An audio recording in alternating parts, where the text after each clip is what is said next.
Urban Meyer yesterday was forced to apologize, forced to apparently try to make peace with the players and do damage control on his foray over the weekend with a young woman at the Urban Meyer Pint House. Get on top of the guy and they'll do a lap dance. Mike Silver, who has covered the NFL for a long time, tweeted yesterday, the Urban Meyer situation in Jacksonville has reached a crisis point, especially in the locker room. One player told me he has zero credibility in that stadium. He had very little to begin with. Players were particularly put off by the fact that Meyer canceled Monday's team meeting as he dealt with the uproar over the videos of him and a young woman getting cozy. He even canceled the team meeting. He was too scared, a player said. Instead, Meyer only apologized to position groups individually. He portrayed the woman in the videos as a random person who was, quote, just there dancing. Suffice it to say, his audience, highly skeptical. She's a bad girl, David. One player said, quote, we looked at him like WTF. Right when he left, everyone started dying laughing, and he knew it. Bottom line, said the player, quote, it's bad. I don't know how he's going to function. That's from Michael Silver, longtime NFL reporter, SI NFL Network. I don't believe that dancing with a female at a bar is a fireable offense. I think it's a terrible look. It's humiliating to your wife. It's embarrassing to your family. It creates an embarrassment for the franchise. It creates a distraction. I, though, don't believe it's a fireable offense. What I do think is fireable is if you feel on the inside like Urban Meyer doesn't have a handle on the reins of the franchise. And that's how it's starting to look. That's how it's starting to look. Like he's out of control trying to tame professional football. Okay? If you feel that way and this is the final straw, then fine. But this in a vacuum to me is not fireable. What it does appear to me, though, is that Urban Meyer had all of his tricks, all of his gimmicks, all of his gizmos and gadgets that he used to win in college football, and they're not working now. And he's lost. I'm not going to give you revisionist history. Anytime I can be as truthful as possible, I want to be. And when this was bandied about, when this was floated back in December and January, I said this makes sense for the Jaguars. Urban Meyer had created winning cultures and winning situations out of losing cultures and losing situations. He had built winning. He had been dominant doing so. His programs on the field absolutely were powerful, were machines. And so he had done this in the past. He had built up programs. Bowling Green, Utah, took over the Florida job, made it far better, took over the Ohio State job, made it far better. I thought this could work, especially in an area of the country that he had worked in previously with the Gators.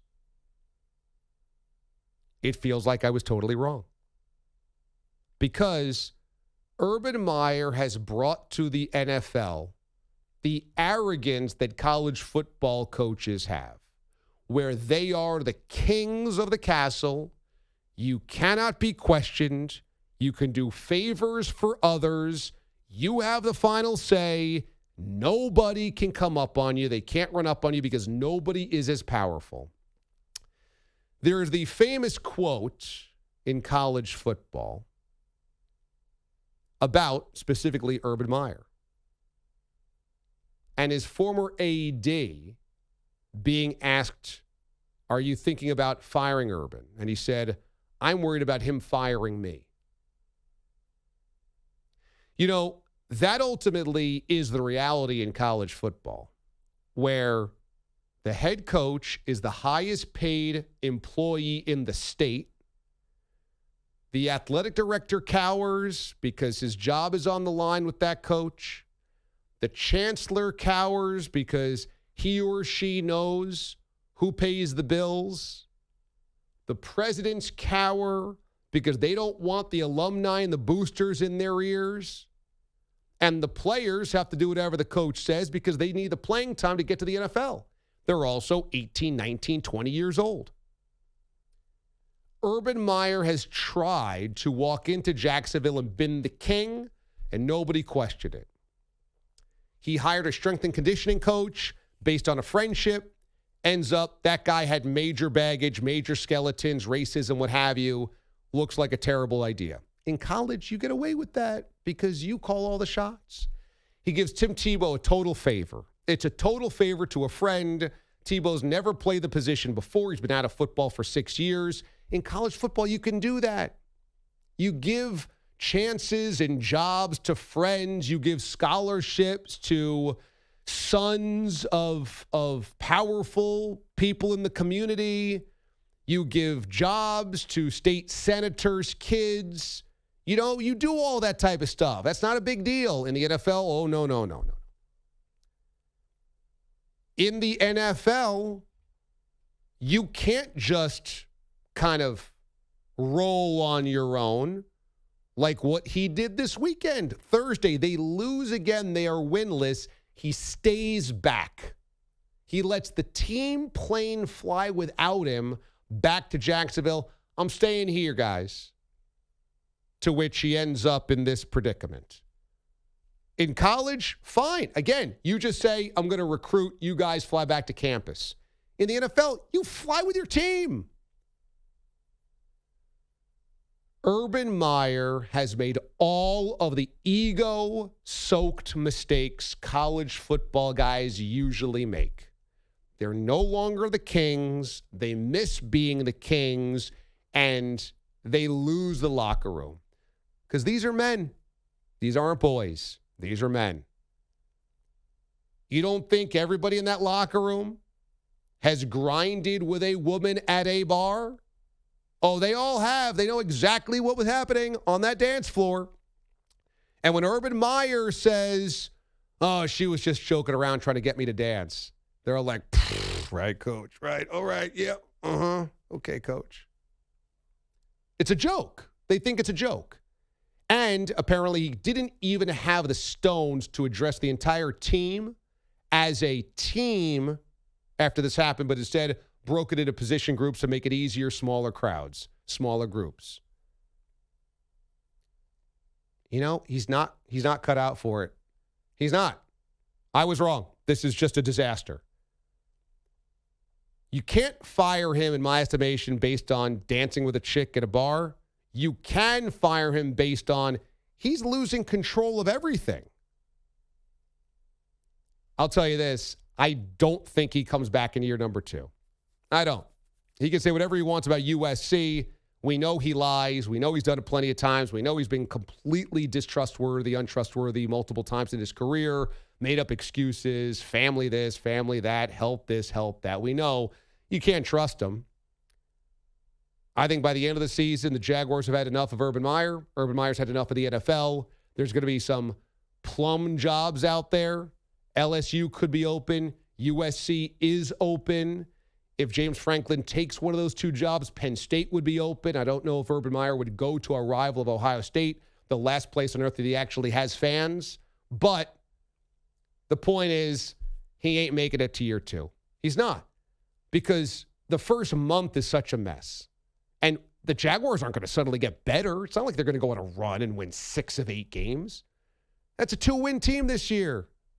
So they're going to be 2-15, and the players are going to want Urban Meyer back, and the Jaguars are going to feel like they're building something. The Jaguars are going to feel like they're wasting Trevor Lawrence's time, that they're wasting his career, that maybe they're ruining him. The players are all going to be PO'd at Urban Meyer because they'll have lost 1 million games, and he would have shown how poor he is at this job. They would have had multiple black guys to deal with. No. They're going to have a mutual parting of the ways at the end of the season. You watch. And Meyer is going to get the first good head coaching job in college. He's going to take it. He's going to win there. Because all of the things that you can't do in the NFL, you can do in college, and it works. But he doesn't know how to adjust. He is too wrapped up in ego and control. It's why Saban realized quickly in the NFL, I don't like this. It's why Bobby Petrino ran away like a coward. It's why Steve Spurrier realized, I got to do too much work here. It's why college coaches all the time fail. Pete Carroll is a rarity. Most college coaches come to the NFL and go, I like bossing around 19-year-olds. Don't love recruiting. Nobody loves recruiting. Nobody likes that part of college football. Everybody hates the recruiting aspect. But you like bossing people around.